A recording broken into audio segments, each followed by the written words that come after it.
many of the humanities departments took a turn back in the 1970s, and they took on these fashionable theories such as post-structuralism, and they rejected empirical methods. So what's the argument? If we were trying to give them all the credit that they're due, at least in the argument, if you're rejecting empirical science or empirical facts, what is your argument that leads you there? Because I know people are watching this going, that just sounds crazy. Mad, so, but they obviously believe it, so let's try to give the devil his due, right? Yeah, so postmodernists have a good point, and that is that we are all biased.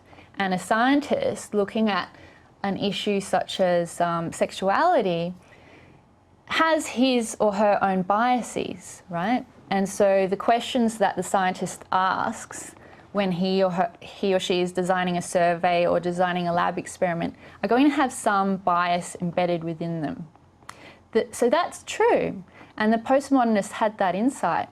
However, the mistake they make is getting rid of empirical and objective methods altogether and just saying, because we're biased, what's the point? When what should be done is acknowledging, yes, we all have our bias, and if I'm a scientist designing a study, I'm going to have my bias and it might get embedded into the work that I'm doing. However, there are ways to correct that. And we want to improve our quantitative methodologies in order to correct for our own biases. The problem that the postmodernists have is that they say, well, the bias is there, so let's put it all in the bin and we're just going to double down on the bias and just talk about lived experience. I mean, that's just taking completely the wrong direction. The way I think of it is that, you know, there is an objective reality, and the way we get to objective reality is through the scientific method. Whereas postmodernist academics believe, a lot of them believe, that reality is created through language and discourse. And I think that's one of the reasons why they believe that words can be violence. Because if reality is actually created through language and discourse, and there's some toxic discourse, then they truly believe that reality can be changed through words.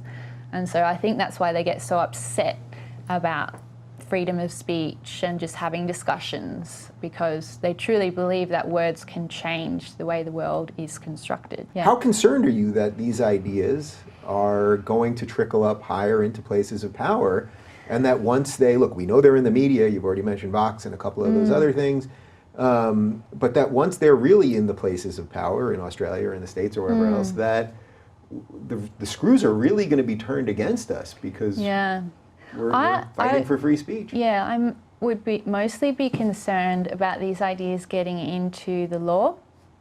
Traditionally, the law is a conservative field, and they are pretty good at resisting political fads. But you can see with the way that law is taught in law schools at the moment that there is critical legal studies, and often critical legal studies is a mandatory component. So they teach like the feminist interpretation of law. And these approaches can undermine some of the basic fundamentals or foundations of how the law is meant to work. So I am worried that there are a lot of attacks on due process at the moment, freedom of speech, and the scientific method.